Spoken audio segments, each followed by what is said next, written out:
લોકમત ન્યૂઝમાં આપનું સ્વાગત છે। વડાપ્રધાન નરેન્દ્ર મોદીની 11મી મેના રોજ યોજાનારી વડોદરાની મુલાકાતને લઈને શહેરનું વહીવટી તંત્ર અને પોલીસ તંત્ર એક્શન મોડમાં આવી ગયું છે। વડાપ્રધાનના આગમન અને આયોજનબદ્ધ રોડ શોને ધ્યાનમાં રાખીને ગદા સર્કલથી વડોદરા એરપોર્ટ સુધીના સમગ્ર રૂટનું નિરીક્ષણ ઉચ્ચ પોલીસ અધિકારી દ્વારા વિવિધ સુરક્ષા એજન્સીઓ તથા વહીવટી તંત્ર દ્વારા સંયુક્ત નિરીક્ષણ કરવામાં આવ્યું હતું। વડાપ્રધાન નરેન્દ્ર મોદીના ગદા સર્કલથી વડોદરા એરપોર્ટ સુધી રોડ શો કરશે, જેને ધ્યાને લઈને સમગ્ર માર્ગ ઉપર સુરક્ષાની ચુસ્ત વ્યવસ્થા ગોઠવવામાં આવી છે। રોડ શો દરમિયાન મોટી સંખ્યામાં લોકો ઉમટી પડે તેવી શક્યતાઓને પણ ધ્યાનમાં રાખીને પોલીસ તંત્ર દ્વારા ખાસ આયોજન કરવામાં આવ્યું છે।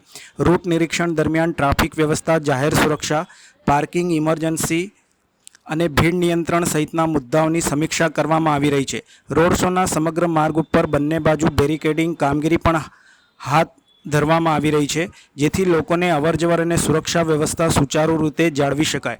વડોદરા શહેર પોલીસ, વિવિધ સુરક્ષા એજન્સીઓ તેમજ વહીવટી તંત્ર દ્વારા વડાપ્રધાનના કાર્યક્રમને લઈને સતત મોનિટરિંગ કરવામાં આવી રહ્યું છે।